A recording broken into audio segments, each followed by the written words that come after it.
Recently, the global climate conference COP26 came under fire by activists not for lack of action on climate change, but because of the menu. Some activists claimed that the meat that they were serving on their menu was similar to serving cigarettes at a health conference. So let's talk about this. How sustainable is meat and dairy?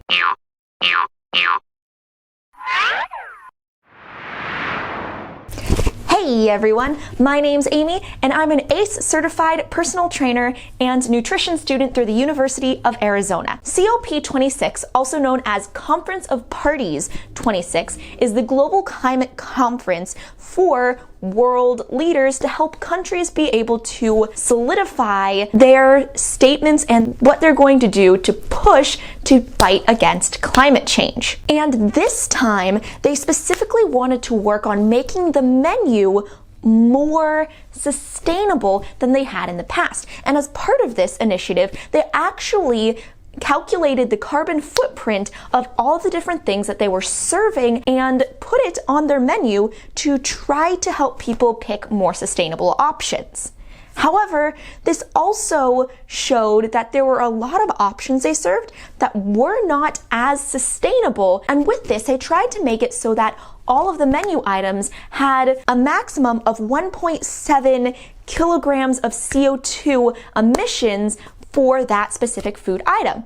They also actually admitted that that was much too high. To be in line with the Paris Agreement, they would have to have a 0.5 kilogram CO2 emission. However, even with their more generous emissions guidelines, they didn't hit this with all of the items on their menu. Certain items, such as certain types of pizza, a burger, and even haggis, managed to have sometimes up to 3 kilograms of CO2 emissions. Now, interestingly enough, with these items, they made sure that all of them were local to Scotland, where the conference was being held. This actually shows a common myth about the sustainability of food. So does meat or shipping produce less greenhouse gas emissions? According to Our World in Data, which is a website through the University of Oxford, they have an article on the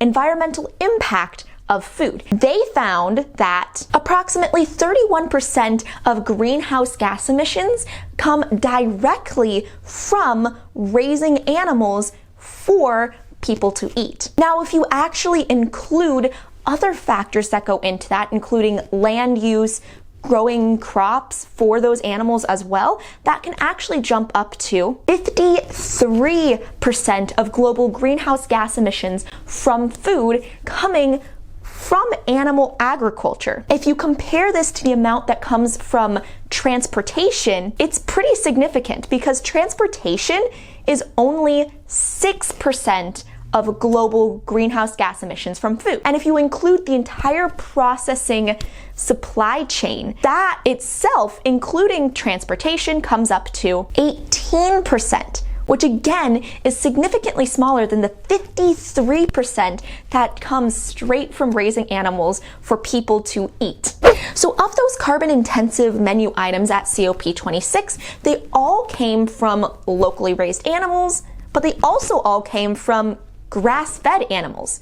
So that raises the question, is grass-fed more sustainable than conventional? Not at scale. So according to this study, if the entire United States system for raising cows for beef was to switch from our conventional method to grass-fed, we would actually be producing 67.5% more greenhouse gas emissions than if we just kept doing the same thing that we were already doing. And part of the reason for this is because grass-fed cows grow to be smaller, and therefore we need more of them to produce the same amount of beef that we're already producing in the US.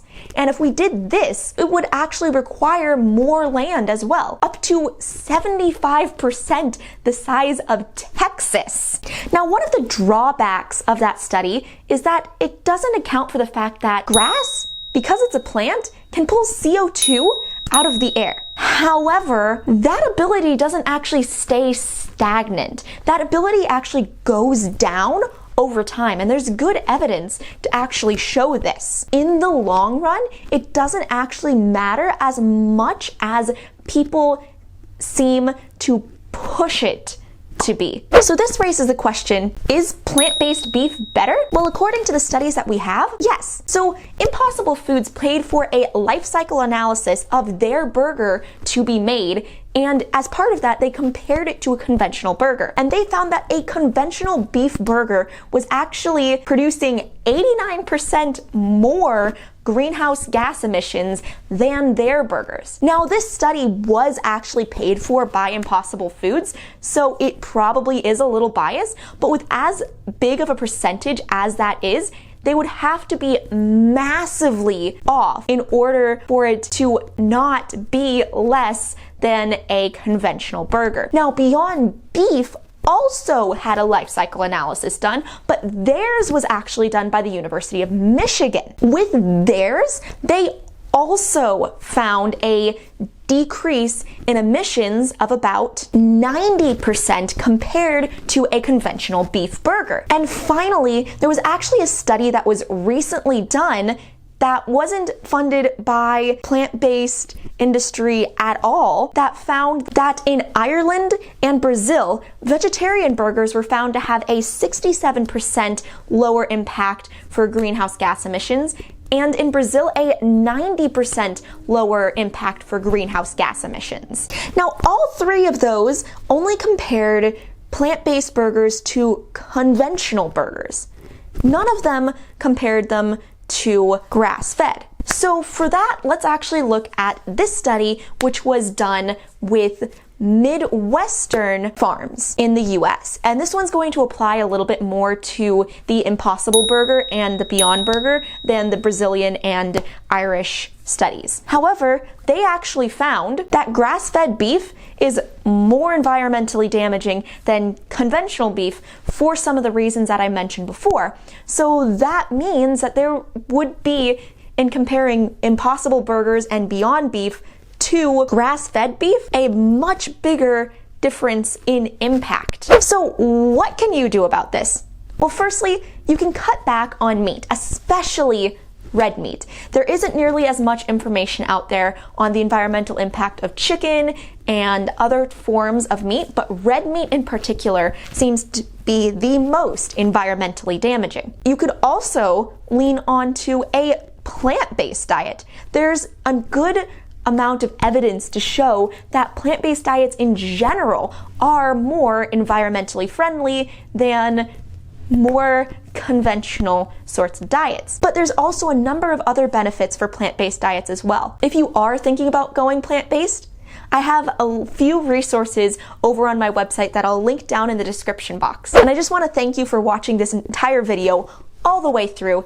Hit the like button, hit the subscribe for more content, and please let me know what you think down in the comments section. If you want to see the citations from this video, I have a link down in the description that will bring you to my website and show you all of those. All right, so I hope you enjoyed this video, and I hope that you always remember to love God, eat greens, and get moving. See you in the next video.